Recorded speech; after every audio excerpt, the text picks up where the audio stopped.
Upper primary তথা উচ্চ প্রাথমিকে নিয়োগের সুপারিশপত্র পৌঁছালো।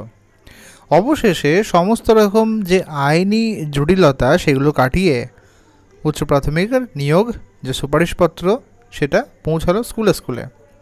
উচ্চ প্রাথমিকের স্তরে শিক্ষক নিয়োগের জন্য কাউন্সেলিং হওয়া সব প্রার্থীরই সুপারিশপত্র স্কুলে পৌঁছে গিয়েছে। 3 এবং 4 অক্টোবর 186 জন প্রার্থী স্কুল বেছে নিয়েছেন। তাদের মধ্যেই তাদের হাতে ধরেই সুপারিশপত্র দেওয়া হয়েছে, হাতে হাতেই দেওয়া হয়েছে। তাহলে বুঝতে পারছি, এবং বাদবাকি যারা রয়েছে তাদেরও কিন্তু আস্তে আস্তে দেওয়া হবে।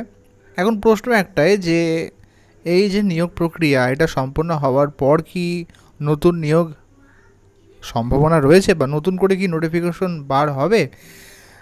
তেমনটা কিন্তু আপডেট একটা উঠে আসছিল যে হয়তো পুজো শেষ হওয়ার পরে বা এই নিয়োগ প্রক্রিয়া শেষ হওয়ার পরে যেহেতু কোনো রকম আইনি জটিলতা থাকলো না, যেমনটা মাননীয় শিক্ষামন্ত্রী বলেছিলেন, সেক্ষেত্রে হয়তো একটু আশা দেখাও যেতে পারে।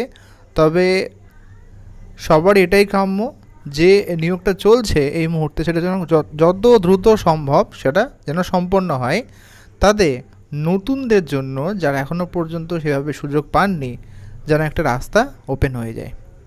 সবটা নির্ভর করছে এই সাম্প্রতিক বা এখনকার যে নিয়োগটা চলছে সেটার ওপরে 14,000+।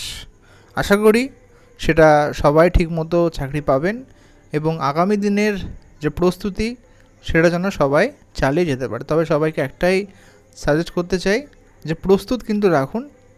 হয়তো এসএলএসটি সেভাবে হচ্ছে না, যদি আপার প্রাইমারি একটা সম্ভাবনা রয়ে গেছে এই বছরটায়, যেহেতু নিয়োগ শুরু হয়ে গেছে, তাই অবশ্যই কিন্তু প্রস্তুত থাকুন। এই সুযোগটা আবার যে কবে আসবে তার কোনো ঠিক নেই। সকলে ভালো থাকুন, প্রস্তুত থাকুন, এবং কোনো রকম কোয়ারি থাকলে অবশ্যই প্রশ্ন করতে পারেন।